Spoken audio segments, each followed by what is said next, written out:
Hello everyone. आज की इस वीडियो लेक्चर सीरीज़ में हम बात कर रहे हैं नेगोशिएबल इंस्ट्रूमेंट एक्ट, जो हमारे टैक्स ऑफ लॉ का एक महत्वपूर्ण टॉपिक है। विनिमय साध्य विलेख का अर्थ, परिभाषा और आवश्यक शर्तें, तत्व या विधिक औपचारिकताएं। विनिमय साध्य विलेख नेगोशिएबल इंस्ट्रूमेंट का हिंदी रूपांतरण है, जिसका आशय है निर्माता द्वारा लिखित हस्ताक्षरित कानूनी दस्तावेज जो मात्र सुपुर्दगी से संपत्ति के अधिकार का हस्तांतरण करता हो। एक ऐसा लेख पत्र जो निर्माता द्वारा हस्ताक्षरित होता है, जिसमें वह शर्त रहित प्रतिज्ञा करता है कि एक निश्चित समय पर वाहक या आदेशिक व्यक्ति की मांग पर यह भुगतान के लिए देय है। यह विधि का नियमानुसार 4 प्रकार के विधिक नियमानुसार हैं: प्रतिज्ञा पत्र, विनिमय बिल, हुंडी और चेक। विनिमय साध्य विलेख व्यापारिक दायित्वों का भुगतान करने के लिए एक ऐसा लेख पत्र है जो व्यापारिक जगत में प्राचीन परिवेश से प्रचलित था।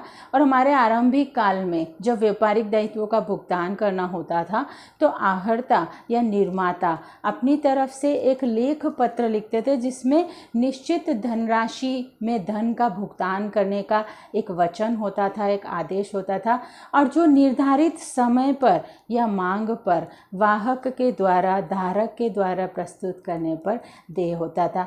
सिर्फ सद्भावना और विश्वास पर यह परिपाटी परंपरा या प्रथा प्रचलित थी, जिसमें व्यापारिक दायित्वों का भुगतान सुगमता से लिया और दिया जाता था।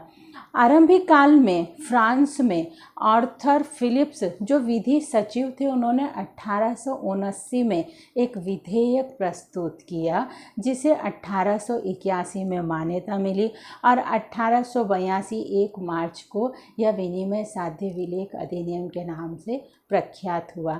तो आरंभिक काल से या प्राचीन परिवेश से कहीं न कहीं हमारे व्यापारिक जगत में धन के लेन देन को या व्यापारिक भुगतान को सुगमता से चलाने के लिए कुछ विनिमय साध्य विलेख या एक ऐसा विलेख या एक ऐसा लिखित दस्तावेज प्रचलित था, जिसमें एक व्यक्ति दूसरे व्यक्ति को धन के भुगतान के लिए वचन देता था या प्रतिज्ञा करता था।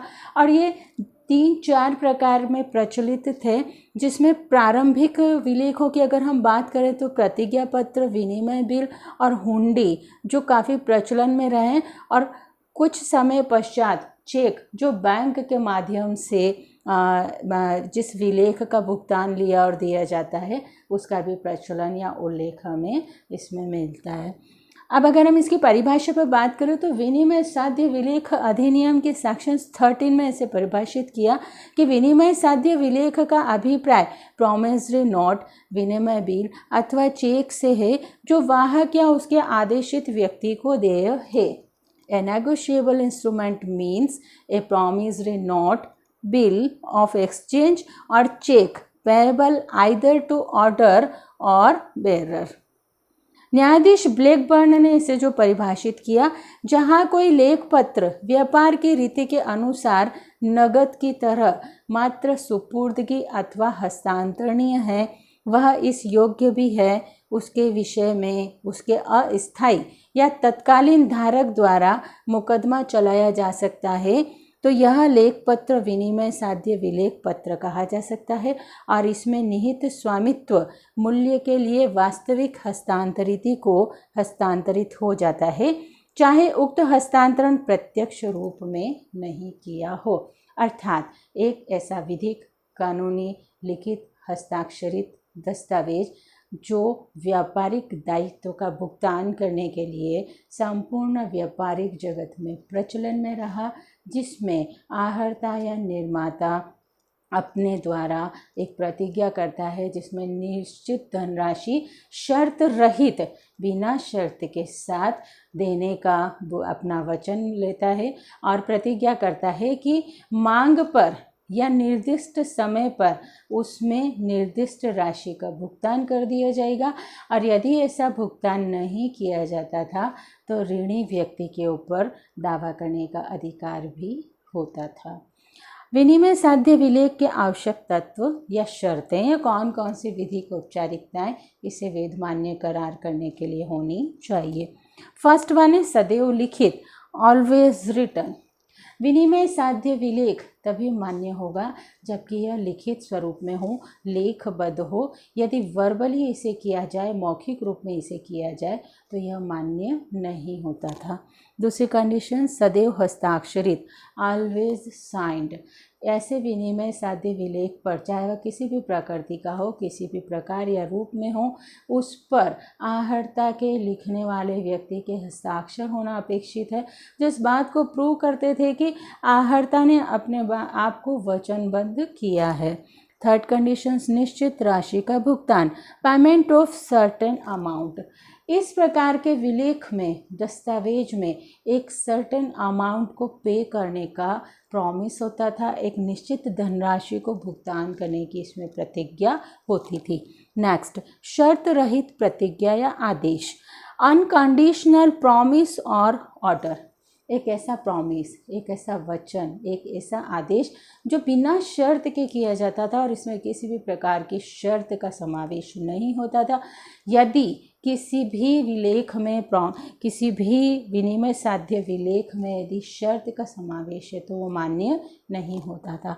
नेक्स्ट पॉइंट, मांग अथवा निर्धारित अवधि पर देय, पेएबल ऑन डिमांड और ऑफ सर्टेन टाइम। यह विनिमय साध्य विलेख जब इसकी मांग की जाती थी तब इसका भुगतान किया जाना आवश्यक होता था, या इसमें यदि किसी निश्चित राशि का उल्लेख किया गया है तो उस निश्चित राशि के पश्चात इसे जब प्रस्तुत किया जाता था तो इसका भुगतान करना अनिवार्य होता था। 6 पॉइंट, विलेख सुपुर्दगी अथवा पृष्ठांकन एवं सुपुर्दगी पर भुगतान। यदि विलेख को, मान लीजिए यह विलेख वाहक को देय है तो तुरंत इसका भुगतान वाहक के दिखाने पर कर दिया जाता था, किंतु यदि यह आदेश पर देय प्रकृति का है तो इस पर पृष्ठांकन आवश्यक होता था और उसके बाद इसका भुगतान किया जाता था। नंबर 7 पॉइंट, वैधानिक स्वामित्व अधिकार।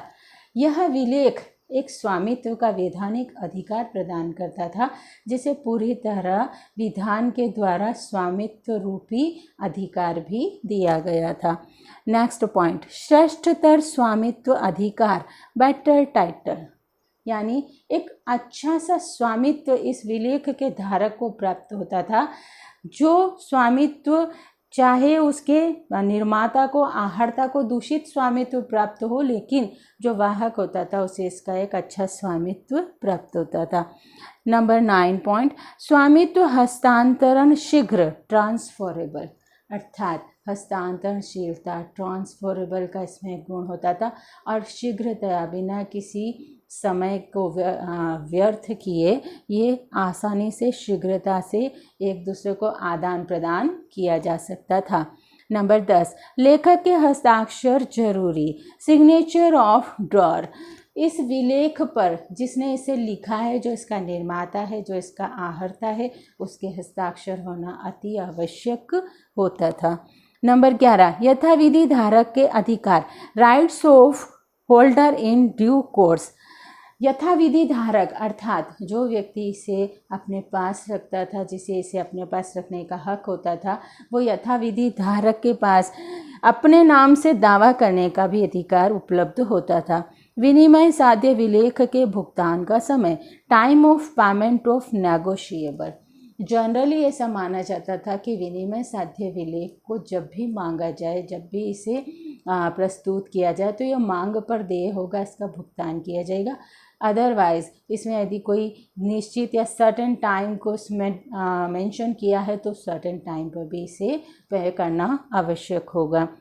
सद्भावना, सद्विश्वास पर आधारित, in good faith and for value.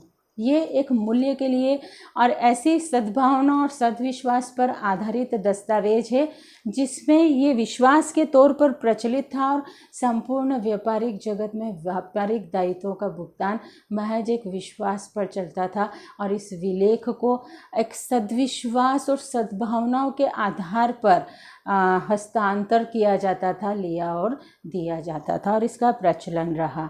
हस्तांतरणशीलता जो इसका प्रमुख गुण था इसे कभी भी किसी भी समय बिना किसी शर्त के हस्तांतरण भी किया जा सकता था। आई होप ये वीडियो आपको अच्छा लगा होगा। आप इसे ज़्यादा से ज़्यादा लाइक, शेयर और सब्सक्राइब करिएगा।